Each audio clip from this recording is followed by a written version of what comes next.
You ready? I'm ready, Joe. Okay. Hi, welcome to an episode of the Tom and Joe Show. I'm Joe, and this is Tom. And we're sitting on our brand new set. And we'll tell you a little bit more about that in upcoming episodes, but we hope you like it. It's very Apple-esque, Yes, Joe. because we're minimalists. That's really how we operate. So, first of all, thank you, everybody, for your questions and comments and the fact that people are actually engaging with this ridiculous little adventure that we're on is a lot of fun and makes it fun for us. And so we're actually going to cover a question tonight.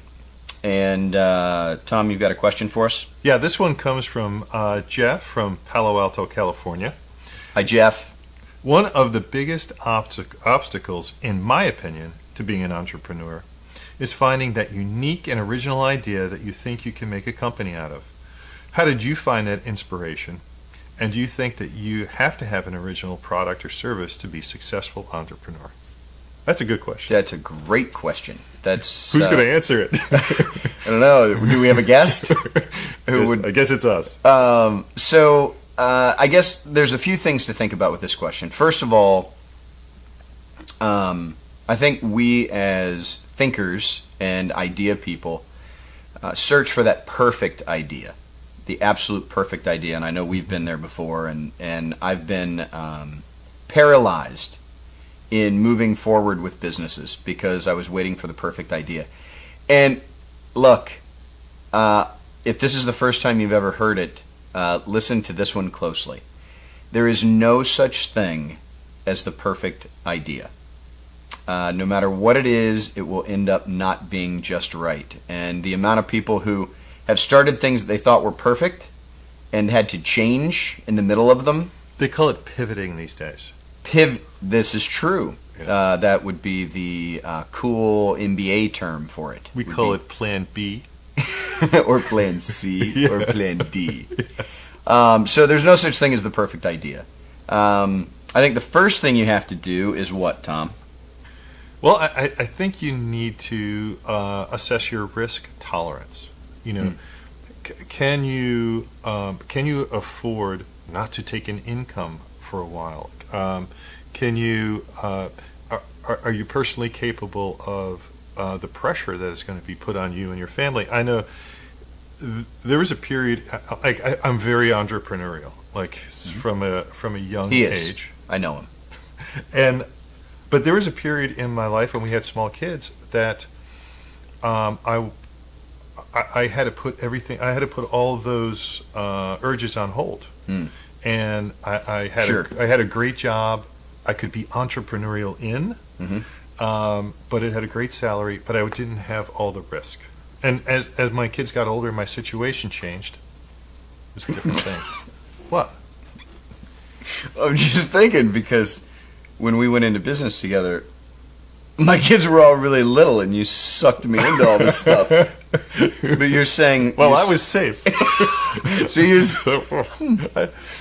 okay. So yeah, assess your risk. I totally agree with that point. And I assessed your risk, and it was fine. It was fine for him. A big part of that question, Jeff used the word unique and original, and also want to make a statement.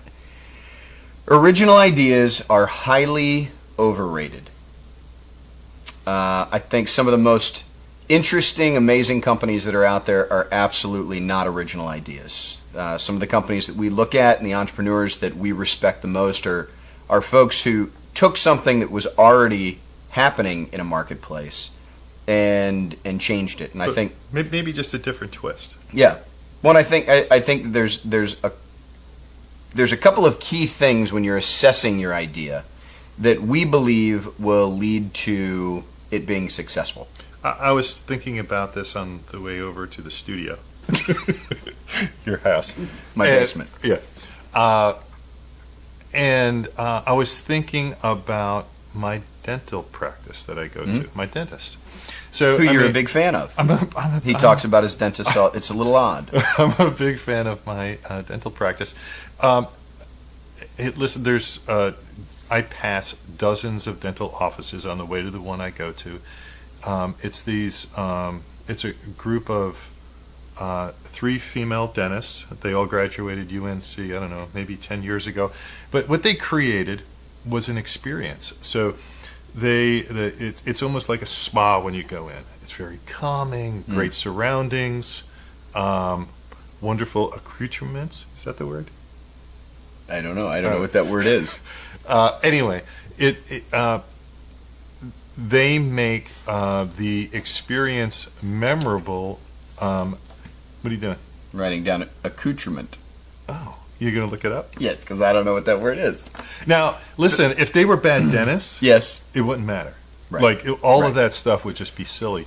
But they're great dentists with all the latest equipment. And when I leave, I think of a nice experience, not the discomfort of going to a dentist. So I think they changed the model for me. And I think there's 2 big things for us. One is your idea going to meet a need? And this can't be something that you got to spin real hard. Like, is it really going to meet a need? And number 2 is, are you taking something that's existing, a market that's existing, or something as ubiquitous as a dental practice, and totally turning the model on its head and inventing something that has never been seen before? Those are good entrepreneurial ideas. I think that the last thing, and the biggest thing for us, and always has been, is that when you're assessing your business idea, you got to make sure that it gets your juices flowing. I mean, you got to be willing to make it not only your job, but your job and your hobby and your weekend activity. Yeah. So you got to live it. You got to live it. You're going to be married to it, and you got to make sure that you want to do it all the time for a long time. If it succeeds or if it fails, you still got to be working on it. But there's nothing like it. Nope. And so, quick recap. What do you do when you're trying to figure out the perfect original idea? Number 1, assess your risk. Make sure that you're ready for this. Number 2, figure out if the idea that you have is either meeting a very specific need or it's totally taking an existing paradigm and flipping it on its head. And last but not least, make sure that this is something that you really, really, really want to work on a lot. And then go for it and do it. That's what we did. Yeah, man. And look at us. We're in your basement. We're in my basement talking to a video camera. See you next time. Take care.